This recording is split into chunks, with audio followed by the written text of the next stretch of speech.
Hi, hello, how are you? Amanda, Seint Artist. We're going to talk about Seint Makeup, cream-based 3D foundation. Love this stuff, been using it for over 2 years. I've been slinging it and sharing it for over 1.5 years, and I love it. It's good stuff. So that's why I share it with you. So I'm going to talk about Demi. I've been getting a lot of questions about Demi and mixing it with your 3D foundation. Do I recommend it? No, I don't, and I'm going to tell you why, but this is your face, and it's up to you to do what you want with it. And if you want to use Demi with your 3D, I'm going to show you how I would recommend it. If you're looking for some expertise, I'm not your girl on Demi. There are other artists who are really good at it, but you're here for a reason. You're watching me for a reason, and so I'm going to talk about it. You ask me a question. If I don't have a tutorial already about it, I'm going to make you one, and that's what I'm doing today. Is I've been getting questions, a lot of questions lately, and so I'm here to do a tutorial because I think it's the best and easiest way to learn. I learn by watching and doing, so let me show you so that you can watch and learn too. All right, here is my palette. On the first layer, I have my makeup, and I've got a Demi color. I do use Demi under my eyes. I have a little bit of darkness under my eyes. The rest I use Aspen Contour and Suede Lip Liner, and because I use those, I like it. That's how I like it, but that's not what we're here for today. I'm going to tell you why, though. It's because it's dense. That's honestly the only reason. It's dense. It helps with my large pores. It helps with my old acne scarring from when I got cystic acne on my cheeks, and the suede works really well with my melasma.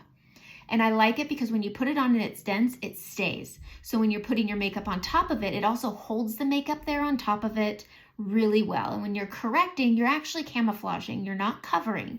You're muting down the colors, hiding them, and then you're putting on your makeup. I personally like the makeup look. I like the way I look when I have makeup on. I like the makeup look. And that's all makeup is. That's all Demi is making you feel good about yourself. So why I don't recommend Demi on the base of my face is because it's creamy. And that's it. That's the only reason. So here, I'm getting my Y01 out. Here it is. It's super pigmented. This is more than I use on my under eye. But you can see yellow, orange, level 1. So if it's a darker pigmentation, you'll have a higher number. But my under eyes are light, so I have a 1. Y01 is a really good under eye color. I color match everybody. I do include Demi on some of my matches if it's necessary. Not on the base of my face though. And the reason is the density. There isn't any. This stuff blends down like a dream, which you want, but not when you're color correcting the base of your face. My discoloration is right on my blush line, my contour line, my bronzer line, which means I have a lot of movement going on when I'm applying my makeup.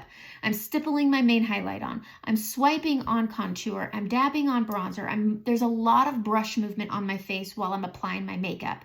So if I have a creamy, non-setting, non-dense corrector on, and then I start moving around with my color, I'm also moving my Demi, and then it's not able to do what it does. And that's why I don't always recommend Demi with 3D. But if you really want the Demi, which I get why, because it is a phenomenal product, I'm going to suggest it over your makeup. And that's what I'm going to show you today, is how I would suggest applying your Demi over your 3D. So the first thing I'm going to do is I'm going to take my spot brush. I recommend this brush if you get any Demi to get this because you use such a minimal amount on such tiny spots. And this tip gets on those tiny spots. If you have a tiny broken capillary, like I have right here, it'll take care of that with this teeny tiny end.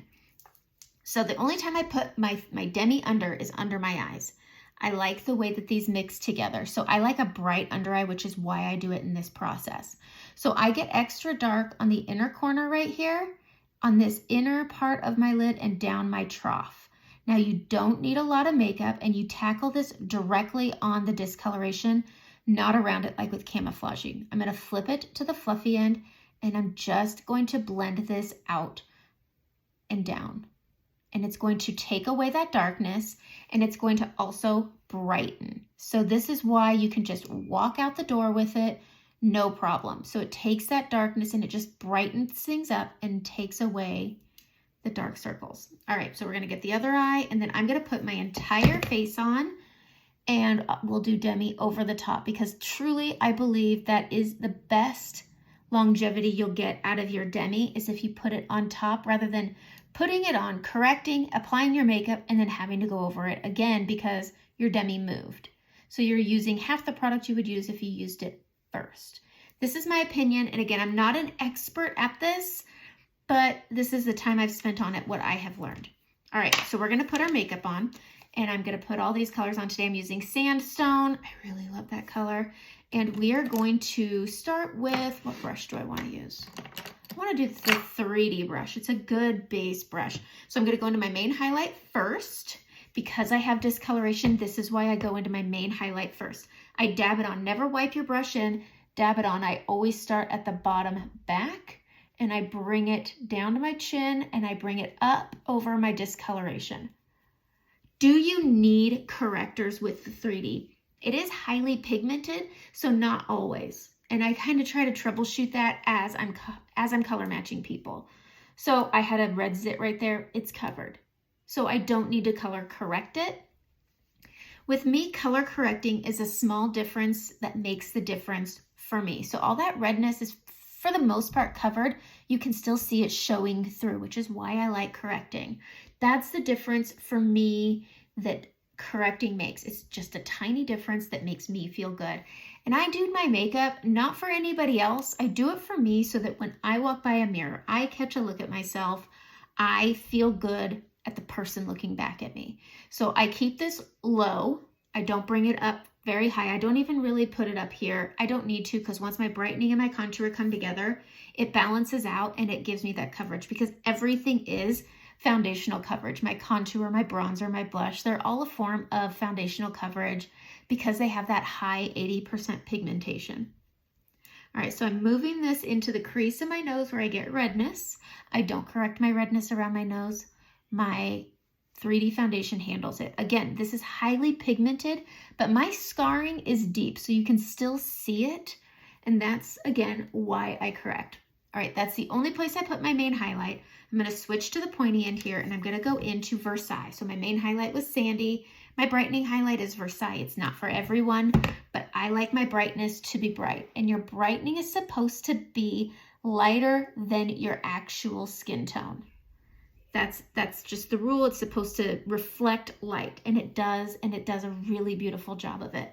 Versailles has pink undertones, which is why I like it. But as you can see, adding lightness can widen things. My nose looks a little wider because I've added that brightening.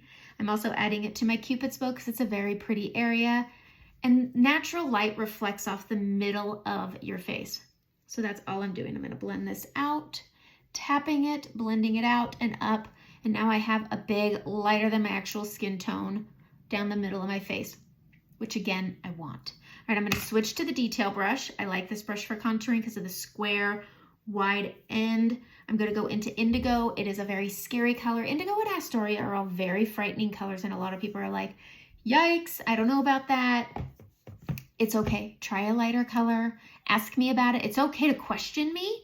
I'm here for that. That's why I like doing this, is because when you go to Sephora, there's nobody to call when you're having trouble at home. But with Seint, you have somebody in your corner, and I'm very active, and I do typically respond quickly, if not within 24 hours. All right, so I'm taking that indigo, that scary color, and I'm adding it to the sides of my face, and then I bridge it together in the middle. And then as I blend this, I pull that brightening into my contour.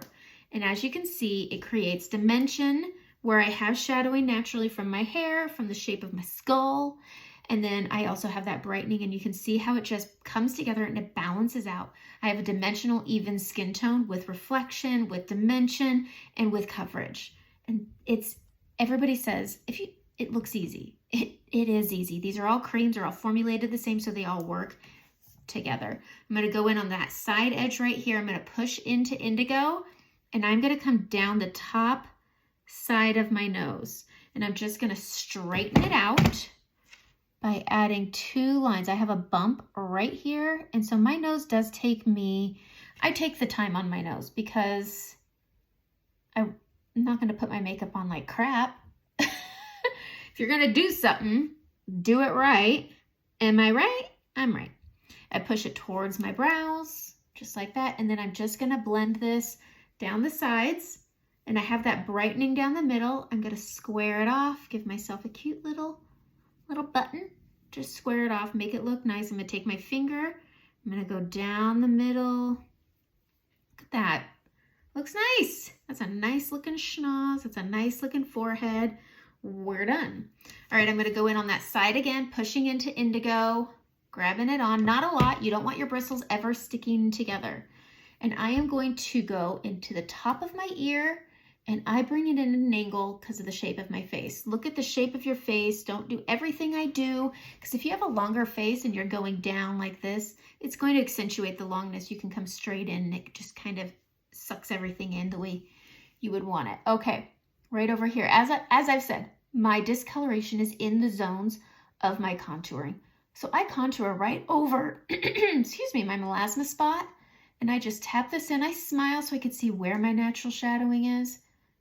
And I blend as I go, tapping it, and I'm under blending this. I want this under blended because I'm gonna add bronzer and I'm gonna add blush, and then it blends it down and looks very natural. I'm gonna go right here under my jaw. I like to focus it right here just to chisel it out just a little bit. I don't go crazy dark like on my forehead and my cheeks here. It's just not a place a lot of people see. All right, let's grab a fluffy brush right here. This is blush and bronzer. I'm gonna go into my bronzer and I'm gonna bridge my neck. I focus my 2 dots on right here and here, just kind of, well, it contours it a little bit in a natural way, and this warms my neck up to match my face. My neck is always lighter than my chest and my face, and this just merely bridges it all together. And I just bring it up just like that. Okay, let's talk about the bronzer. Going to the 3D brush. I'm going into Bella Bronzer. It's my favorite. We got it here, and I'm gonna hit it right here and right here, just to add a little bit of warmth, and then I bring it together using circles. Like I said, this is why I don't recommend doing Demi underneath your 3D, because while I've contoured and now I'm going in with my bronzer and circling, this would move that Demi, but using a dense contour or suede lip liner to camouflage the way that I do, this becomes no problem. All right, so we're just gonna give everything a final blend. I want to show the difference of adding bronzer. It's not necessary, but it's all about, again, how you like your makeup to look. But I like it. So I'm going to grab some more, hit it here, and then I bring it together and I just drape it around. So focusing that on the outer sides of my forehead, on my cheekbone, and then I smile and I do bring it down to the apples. I like the way it's going to warm up my blush. And so I'm just bridging this all together. I like the way all this looks together. That's so pretty, right? You can see my face is kind of coming to life. It's good stuff. I always save my under eyes for last, because if my blush gets a little out of hand, it helps rain it down. So I'm gonna go into Sandstone. It's just a great fall color. We're getting into fall, so we're gonna do it. Grabbing a little, I just stamped it twice. Again, do not swipe. And I'm gonna smile, and I'm gonna start up here because I'm 41, sneaking up on 42. So as I get older, the volume of my cheeks goes down. So I start up here, smile, and then I bring it down.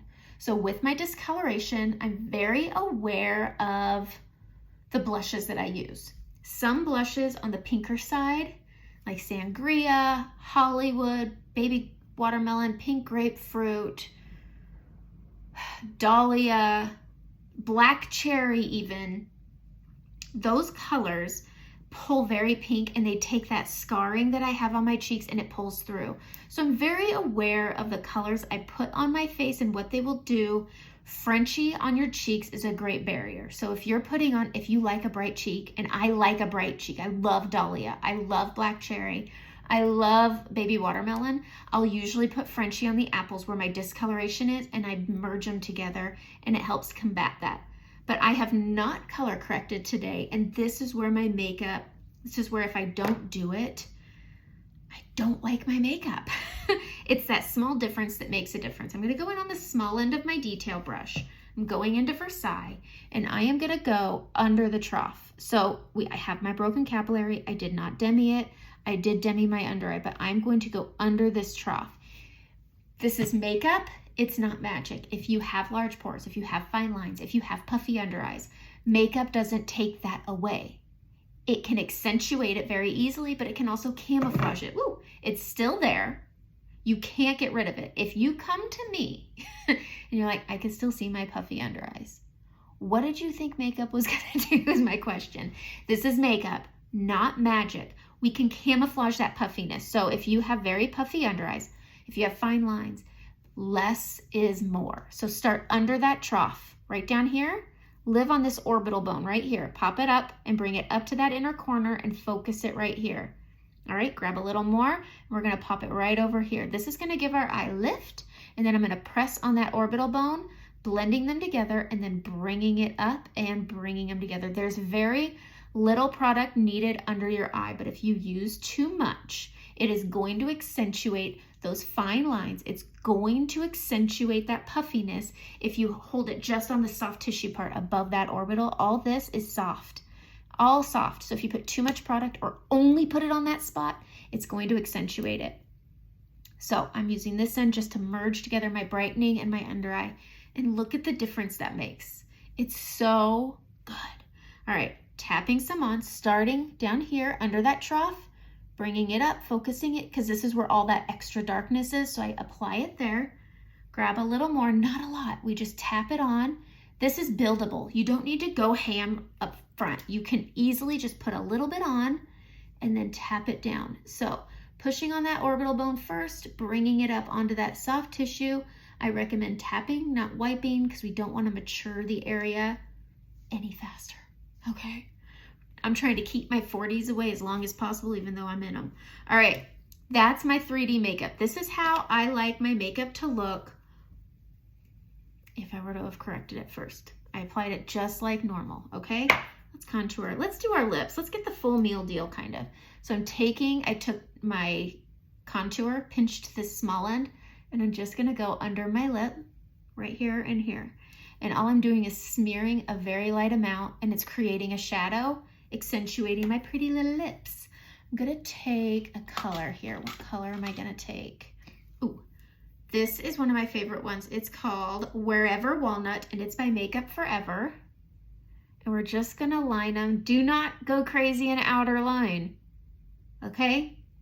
Live on the edge, like the scary edge, but don't jump over.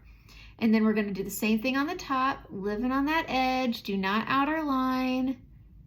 And then open your mouth and wing the top. If you wing it, it gives your lip a little more extra definition. That's it. Let's pick a color. What color is this? I really like this. Okay, Frenchy. This is the color I'll use on my cheeks to help combat my redness, but we're not doing that today. So I'm gonna use this on my lips. This is such a gorgeous color, okay? I love it. I like a good neutral lip. Lip liner is not part of your lip color, but it does give the illusion of a fuller lip, better than any lipstick out there. I wanna grab the shade of the month because it's such a good topper. If you haven't gotten Hopelessly Devoted, get it. You only have like 14 days left. It's this color here. It's so pretty. It's this sheer frosty pink, and it goes good on top of anything, okay? It's sheer. It didn't change the color. It just added a little. It's also a gloss, so it hydrates a little better than a satin.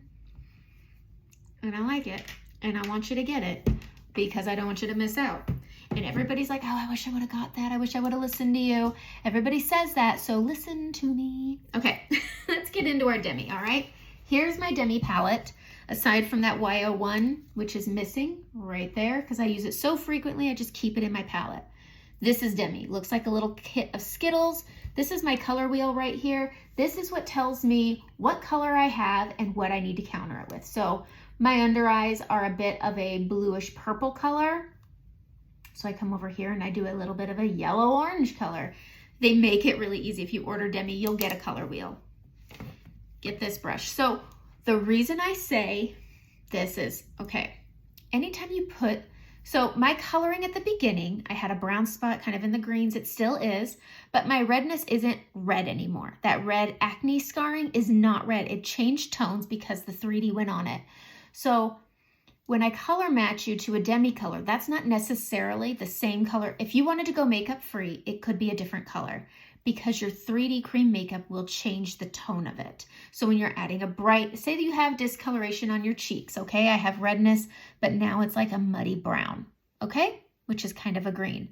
So with that, I'm going to correct according to this color, not the start. If you have discoloration on your nose or your forehead, I will color match according to what color your 3D will turn it, not according to what it is. So if you want, say, makeup for your non-makeup days, Demi, and then you want something for your makeup days, it could be different, and keep that in mind.